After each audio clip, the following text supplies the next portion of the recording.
कोपरी ब्रिजवरून टीका केलेली आहे आदित्य ठाकरेंनी की जे तडे कोपरी ब्रिजला गेलेले आहेत अगदी काही महिन्यातच तसेच तडे जे एसएनजीला देखील असेच तडे गेलेले आहेत त्या गटाला आणि एसएनजीचे खिसे भरले पण रस्त्यावर कॉन्क्रीट भरलं नाही मुंबईमध्ये. मुंबईमध्ये विकासाची कामं सुरू आहेत. सर्वत्र जे सिमेंटच्या रस्त्यांची कामं सुरू आहेत. यापूर्वी पावसाळ्यापूर्वी डांबरमधून मिळणारी मलई दुरुस्तीच्या नावावरती कोण घेत होतं, कशाकरता घेत होतं, वर्षानुवर्ष खड्डे भरणे, त्यासाठी टेंडर काढणे. परंतु सिमेंटचे रस्ते झाल्यामुळे ती मलई त्यांना दरवर्षी मिळणार नाही आहे. त्यामुळे भ्रमिष्ट झालेले आहेत आणि अशा पद्धतीची वक्तव्य करतायत. जर रोड जर सुधारायचे, रेडचं पक्के करायचे तर थोडाफार नागरिकांना त्रास होणार नाही असं नाही. परंतु मलई थांबलेली आहे पॉटहोल्स भरण्यासाठी जे काही टेंडर काढायची आणि त्यामुळे अशा पद्धतीची ते वक्तव्य करतायत. आणि कोपरी ब्रिजची तुम्ही काळजी करू नका.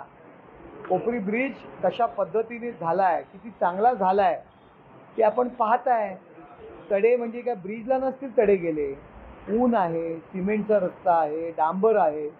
त्याच्यामुळे काही गोष्टींना थोडंसं काही डांबर बिंबरला काही तडा गेला असेल तो दुरुस्त होईल.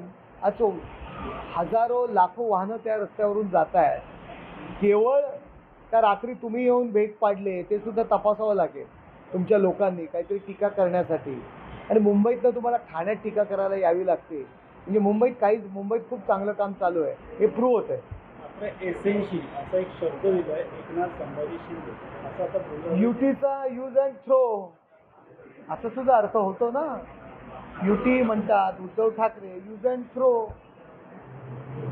तर ठाकरेचे खासदार जे आहेत ते अरविंद सावंत कशी असं देखील सवाल झालं पत्राचा. हे बघा अरविंद सावंत,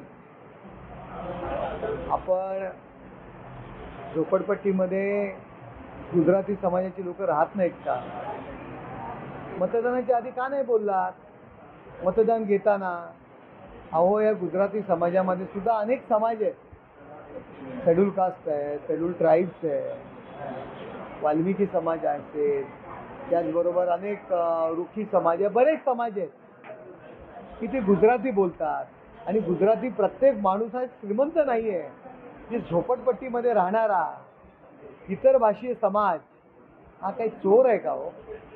निवडणुकीच्या आधी तुम्ही तशा पद्धतीने आरोप करायचे. केवळ काहीतरी आरोप करायचे म्हणून आपण आरोप करताय.